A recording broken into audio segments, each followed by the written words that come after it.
ಜಲ ನಿಗಮಕ್ಕೆ 1 ವರ್ಷ ಎಕ್ಸ್ಟೆಂಡ್ ಮಾಡಿದ್ದಾರೆ. ಅದ್ರ ಟೆನ್ಯೂರ್ನ ಏನೋ ಟ್ರಿಬ್ಯುನಲ್ಗೆ 200 TMC ಅಷ್ಟು ನೀರು ವೇಸ್ಟ್ ಆಗ್ತಾ ಇದ್ರು. ಫೈನಲ್ ನೋಟಿಫಿಕೇಶನ್ ಸೆಂಟರ್ ಇಶ್ಯೂ ಮಾಡ್ತಾ ಇಲ್ಲ ಕೃಷ್ಣ ಭಾಗ್ಯ ಜಲ ನಿಗಮ.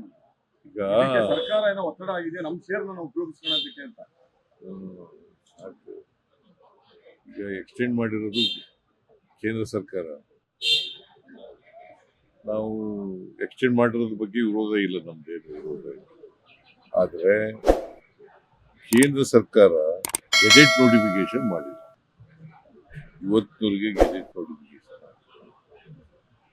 ಸುಮಾರು 13 ವರ್ಷಗಳಾಗಿದೆ. ಅದು ಗೆಜೆಟ್ ಕಮಿಷನ್ ತೀರ್ಪು ಕೊಟ್ಟು ಇವತ್ತಿನವರೆಗೆ ಗೆಜೆಟ್ ನೋಟಿಫಿಕೇಶನ್ ಆಗಿದೆ.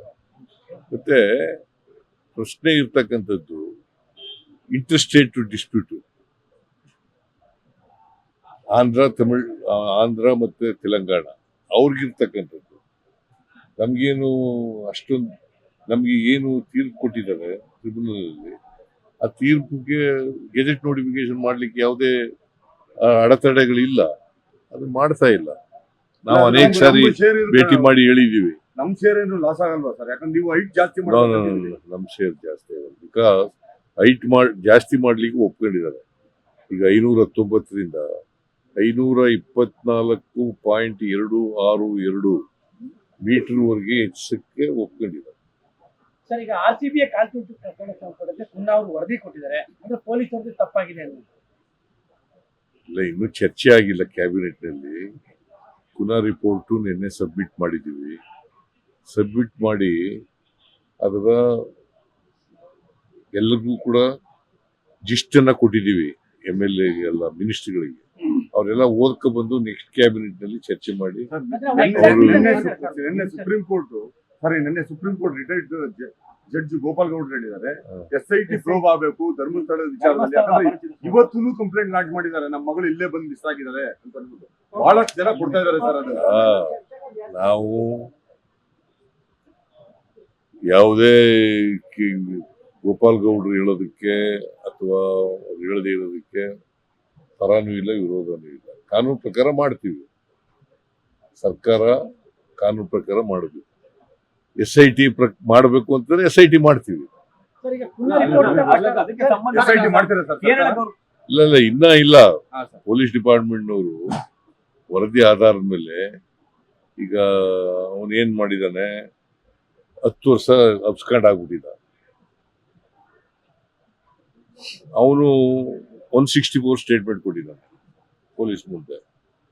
ಆ 164 ಸ್ಟೇಟ್ಮೆಂಟ್ ನಲ್ಲಿ ಅವನು ಏನ್ ಹೇಳ್ಬೇಕು ಎಲ್ಲ ಹೇಳಿದಾನೆ. ನಾನೇ ಊತ ಹಾಕಿದ್ದೀನಿ ಅಂತ ಹೇಳಿದಾನೆ. ಆ ಎಣೆಗಳನ್ನ ತೋರಿಸ್ತೀನಿ, ಬೇಕಾದ್ರೆ ಊತ ಹಾಕಿರೋ ಜಾಗ ಕರ್ಕೊಂಡು ಹೋಗಿ ಮಾಡ್ತೀನಿ ಅಂತ. ಪೊಲೀಸ್ನವ್ರು ಏನ್ ಹೇಳ್ತಾರೆ ನೋಡೋಣ. ಇವತ್ತು ನಾಳೆ ಒಳಗಡೆ ಸರ್ಕಾರದ ಮೇಲೆ ಯಾವುದೇ ತರ ಒತ್ತಡ ಯಾವುದೇ ಒತ್ತಡ ಇಲ್ಲ. ಒತ್ತಡ ಹಾಕಿದ್ರು ನಾವ್ ಯಾರ ಮಾತು ಕೇಳಲ್ಲ, ಕಾನೂನು ರೀತಿಯೇ ಮಾಡ್ತೀವಿ. ರಿಪೋರ್ಟ್ ನಲ್ಲಿ ಯಾರು ತಪ್ಪಿದೆ ಅಂತ ಹೇಳಿದ್ದಾರೆ. RCB ಅವರ ವಿಚಾರದಲ್ಲಿ ಪ್ರಕರಣದಲ್ಲಿ ಏನ್ ತಪ್ಪಾಗಿದೆ ಅಂತ ಹೇಳಿದ್ದಾರೆ. ಯಾರು ಈ ಪತ್ರಿಕೆಲೆಲ್ಲ ಬಂದಿದೆಯಲ್ಲ, ನೀವೇ ಬರ್ದಿದ್ದೀರಲ್ಲ, ನಿಮ್ ಟಿವಿಯವರೇ ಎಲ್ಲ ಹೇಳಿದಾರೆ. ನೀನ್ ಚೀಫ್ ಮಿನಿಸ್ಟರ್ ನೀನ್ ಹೇಳಯ್ಯ, ನೀನೇ ಎಲ್ಲ ಹೇಳ್ಬಿಟ್ಟು ಈಗ ನನ್ ಕೇಳ್ತಾ ಇದೀಯಾ? ನಿಮ್ಮ ರಂಗನಾಥ್ ನೆನ್ನೆ ಎಲ್ಲ ಹೇಳ್ಬಿಟ್ಟು ಮೇಲೆ ಪುನಃ ನನ್ ಕೇಳಿದ್ರೆ ಅಥೆಂಟಿಕೇಟೆಡ್ ನಾನು ಮುಂದಿನ ವಾರ ಕ್ಯಾಬಿನೆಟ್ ಆದ್ಮೇಲೆ ಹೇಳ್ತೀನಿ. ನಾಳೆ ಸಾಧನಾ ಸಮಾವೇಶ ಇದೆ. ಬಿಜೆಪಿದು ಬಹಳ ದೊಡ್ಡ ಮಟ್ಟದ ಟೀಕೆ ಇದೆ, ಏನು ಸಾಧನೆ ಆಗಿಲ್ಲ ಅನ್ನೋ ಟೀಕೆ. ಈಗ ಎಷ್ಟು ಕೋಟಿ? 2,500 ಕೋಟಿ ಸುಮ್ನೆ ಮಾಡ್ತೀವ? ಬಿಜೆಪಿಯವರು ಹೇಳ್ತಾ ಇದಾರಲ್ಲ, ಅವ್ರು ಏನ್ ಮಾಡಿದ್ದಾರೆ ಬೆಂಗಳೂರು ಮೈಸೂರು ನಗರಕ್ಕೆ? ಬಿಜೆಪಿಯವರು ಏನ್ ಮಾಡಿದ್ದಾರೆ ಹೇಳಿ? ನೀನ್ ಹೇಳಪ್ಪ, ಏನೇನ್ ಮಾಡಿದ್ದಾರೆ ಹೇಳಯ್ಯ? ನೀನ್ ಮೈಸೂರಿನಲ್ಲೇ ವಾಸ ಇದ್ಯಾ, ಏನೇನ್ ಮಾಡಿದ್ದಾರೆ ಹೇಳಪ್ಪ ನೋಡ. ಆ ತರದ ಮೇಜರ್ಸ್ ಇಲ್ಲ. ನಿಮ್ಮ ಈ ಯೋಜನೆಗಳಿಗೆ ಫೈನಾನ್ಷಿಯಲ್ ಸರ್ ನೀವು ಅಷ್ಟೊಂದು ಯಾವ ಬೇಗ ಇಲ್ಲ. ಸಾವಿರಾರು ಕೋಟಿ ಕೊಟ್ಟಿದ್ದೀರಿ, ಹಾ. ಹೋದ್ ಸಾರಿನೂ ಕೊಟ್ರಿ, ಈಗ್ಲೂ ಕೊಟ್ಟಿದ್ದೀರಿ. ಹಾ. ಆದ್ರೆ ಎಲ್ಲೋ ಒಂದ್ ಕಡೆ ಅರ್ಬನ್ ವೋಟರ್ಸ್ ನಿಮ್ ಪಾರ್ಟಿನ ಕೈನೇ ಹಿಡಿತಾ ಇಲ್ವಲ್ಲ ಸರ್? ಯಾಕೆ ಯಾವುದೇ ಚುನಾವಣೆ ಈಗ ಅರ್ಬನ್ ವೋಟರ್ಸು ಕೈ ಹಿಡಿತಾ ಇಲ್ಲ ಅಂತ ಆ ತರ ಸಾರಾಸಕ್ತಾಗಿ ಏನಿಲ್ಲ. ನಮ್ಗೆ ಎಲ್ಲ ಹಿಡ್ದೇನೆ ನಾವು ಅದಕ್ಕಾಗಿ ಈಗ ಮೈಸೂರು ನಗರದಲ್ಲಿ 2 ಗೆದ್ದಿದ್ದೀವಿ.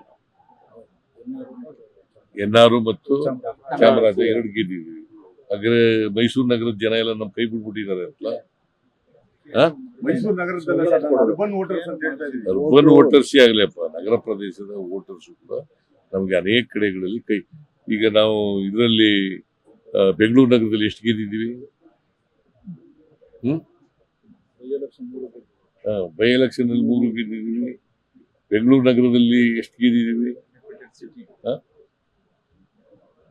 28ಕ್ಕೆ 16 ಗೆದ್ದಿದ್ದೀವಿ.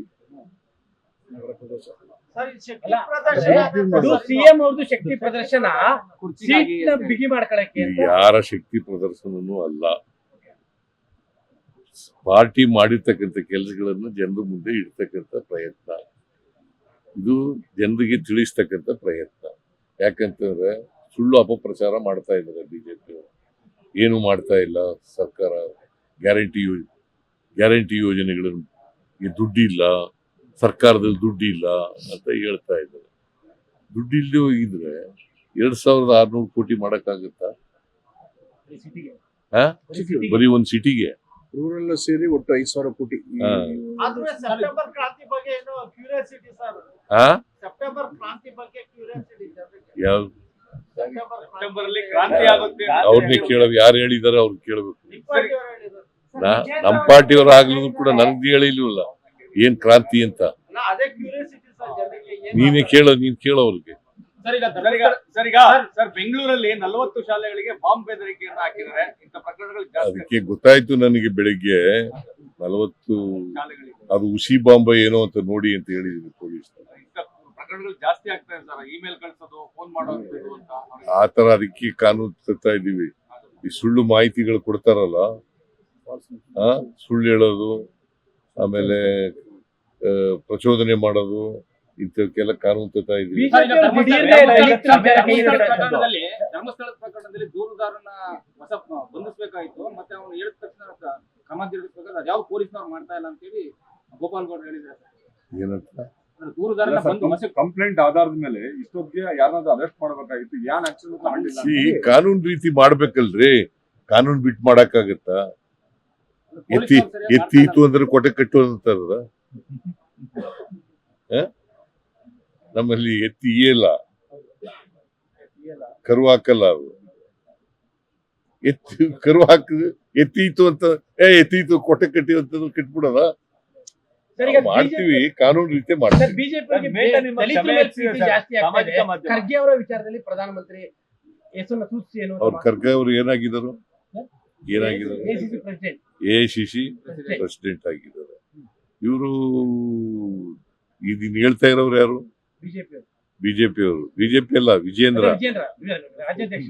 ಅವ್ರು ಬಿಟ್ಕೊಟ್ಬಿಡ್ಲಿ ಅಧ್ಯಕ್ಷಗಿರಿನ. ರಾಷ್ಟ್ರಪತಿ ಮಾಡಿದ್ವಿ. ಈಗ ಪ್ರಧಾನಮಂತ್ರಿ ಇದಾರಲ್ಲಪ್ಪ, ಅದನ್ನ ಶೆಡ್ಯೂಲ್ ಕಾಸ್ಟ್ ಕೊಡ್ಲಿ. ನೀವು ಘೋಷಣೆ ಮಾಡಕ್ ಹೇಳಿದ್ದೀರಾ ಸರ್?